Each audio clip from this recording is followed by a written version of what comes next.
The amount of topics that you are dealing with, not just in your line of work, but in our lives, that are the unspeakable topics. My grandmother said you are never supposed to talk about these kind of things.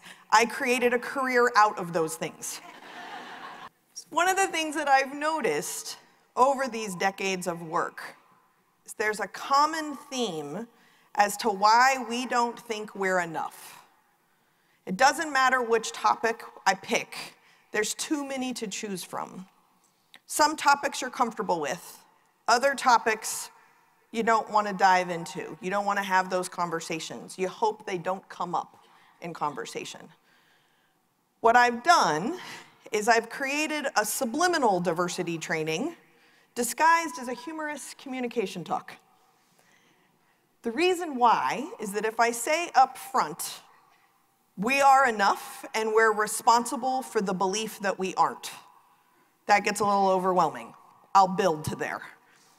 What I mean is that we are responsible for being frustrated. We are responsible for feeling divisive. We're responsible for feeling polarized.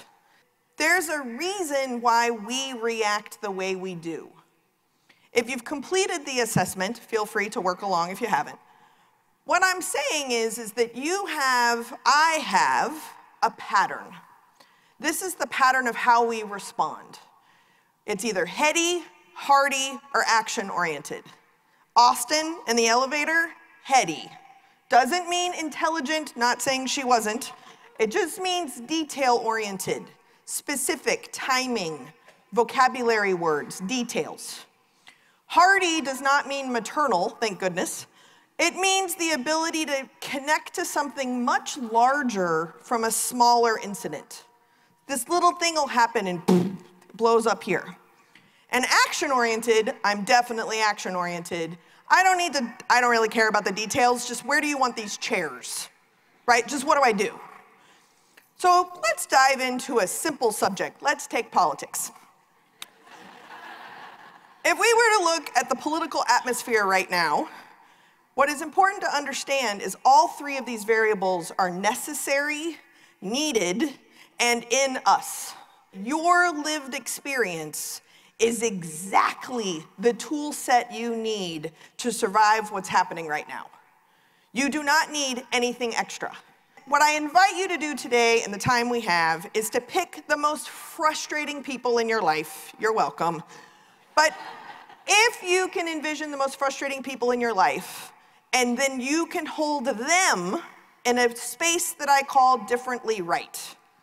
Now, I'm not getting into moral relativism here. I just mean differently right for like 30 seconds, then they can be wrong again, okay?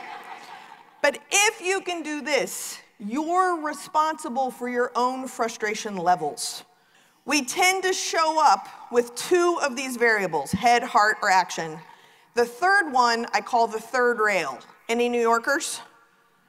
Woot woot, yes, very nice. So the third rail is the thing on the subway you can't touch because it'll kill you, but it also powers the entire subway. If you can figure out the third one, the one you show up with the least, you can actually gas pedal your way through anything. Now, the reason why this is so relevant is because a lot of books like Difficult Conversations, Crucial Conversations, Courageous Conversations, Fierce Conversations, all of these conversations are important. But when I read these books, at the end, they kind of, maybe because I was raised by citing salesmen and professional athletes, but the end always was like, insert Jedi skill training here. Like, how can I manipulate what I say so that you do what I want you to do? I wanted to write a book that was about responsibility, not about manipulation. So, here's a tip. I can't make anybody do anything. If you have not figured that out yet, good luck. I can't make anybody do anything. If we want to be really honest, I can't even make myself do something all the time. Yeah, example, P90X. You're familiar with this? Yeah, it's in the suitcase. Tony, with his abs and his big arms, says the most important thing to do is to hit play. Well, I got that. I hit play and I eat Cheetos. I do rotate arms so that I don't compensate, right? If I can't make myself do something all the time, how on earth or why on earth do I think I have some kind of magical power to make somebody else be different? What I realized is my archetypes weren't perfect. Just let that soak in.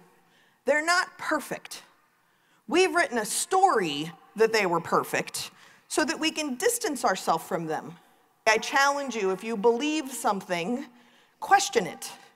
If you come back to it, you'll believe in it that much more. More importantly, you'll be able to explain it to somebody else. Question it. If you don't come back to it, figure out what you believe in. You matter. And I disagree that you matter more now than you did before whatever arbitrary date. You mattered then too. We're just here now. I need you to understand it's not so different if you don't treat it like so different. We're so polarized right now. What are you doing to make that not true? How are you extending kindness, making someone feel included? Recognize you have fear. When you recognize it, you're giving light to it. It becomes less scary some of the time. That's great. Don't wait until it's gone, because I don't know that that'll ever happen. What's important to understand is that these things that are happening around us that directly impact not just our work, our client services, but our ability to buy a cantaloupe in the grocery store with a smile on our face. If we can realize that right now, we have a lot of heart action stuff happening. When we are quoting what somebody says, we are re-injuring someone. Words are an act of violence. And I don't have to tell this audience that, you know that.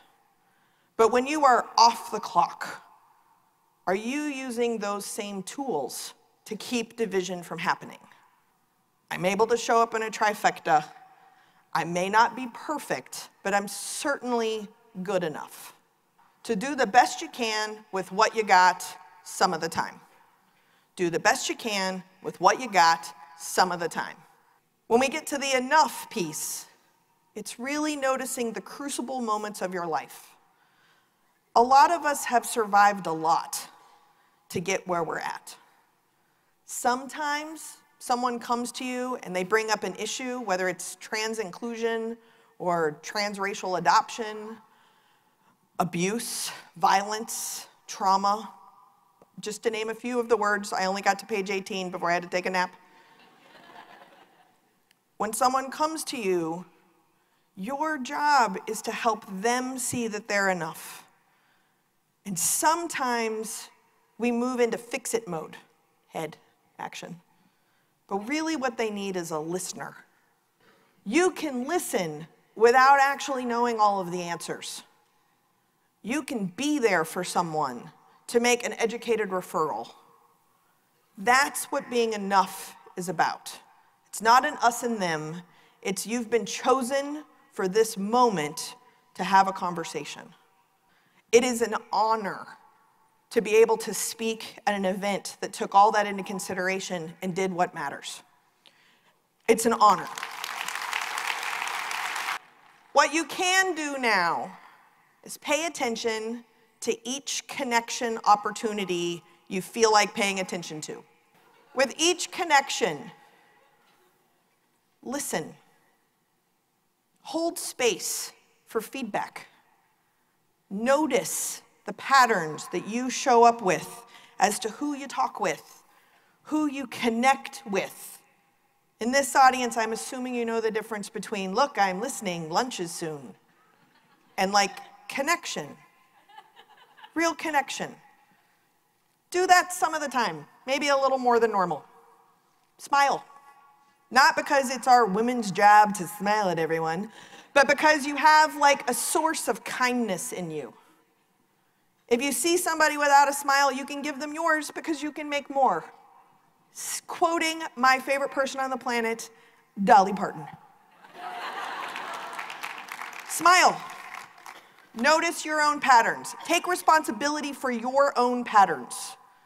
Right now, I'm the best tool I've got, which is terrifying.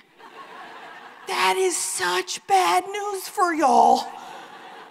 But now, if I can hold my incongruencies and at least recognize them, I can keep the parts of me I really like. It's fun over here. What's left are a couple things I can pay attention to. I can notice. I can take responsibility for those things and work on those pieces. It's not about working on them. It's about working on them. Because this is how I show up. Once you notice those patterns, take responsibility for them.